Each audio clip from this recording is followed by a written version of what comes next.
کشمیر پاکستان کا ایک بنیادی مسئلہ ہے، بلکہ میرے نزدیک تو انڈیا اور پاکستان کے درمیان جو تنازعات ہیں اس میں مسئلہ کشمیر ایک ایسا مسئلہ ہے جس کی وجہ سے ایک ڈیڈ لاک آیا ہوا۔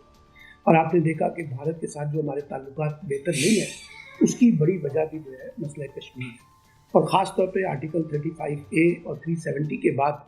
پاکستان اور بھارت کے درمیان ایک بڑا ڈیڈ لاک پیدا ہو چکا ہے کشمیر کے طرف، اور پاکستان بھارت کے ساتھ تعلقات بہتر بنانا چاہتا ہے لیکن کشمیر کی قیمت پہ نہیں۔ اور اسی وجہ سے جو کشمیریوں کی جدوجہد ہے اور جو کشمیریوں نے اپنے حق کے خود ارادی کے لیے جدوجہد کی ہے اس کو بنیاد بنا کر اگر ہم نے آگے بڑھنا ہے تو بھارت کو یہ تسلیم کرنا پڑے گا کہ مقبوضہ کشمیر کے لوگ کیا چاہتے ہیں۔ اور ابھی حالیہ انتخابات میں جو مقبوضہ کشمیر میں وادی میں ہوئے ہیں وہاں مودی کی پارٹی کو BJP کو بڑے بدترین شکست کا سامنا کرنا پڑا ہے، اور عبداللہ فیملی جو ہے دوبارہ اقتدار میں آئی ہے۔ اس کا مطلب ہے کہ مقامی لوگ بھی مودی کی پالیسی کو اور BJP کی سخت گیر پالیسی کو قبول نہیں کرتے ہیں۔ اس لیے میں ذاتی طور پر سمجھتا ہوں کہ اس مسئلے پر بڑی طاقتوں کو، جن میں امریکہ،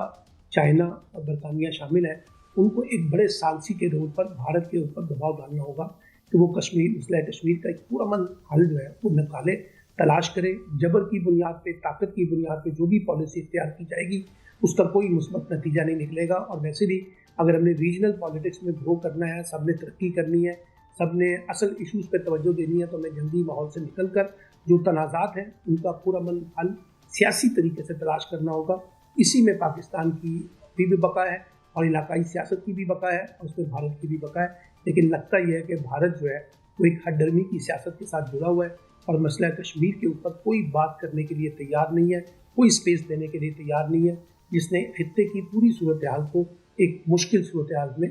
تبدیل کیا ہوا ہے۔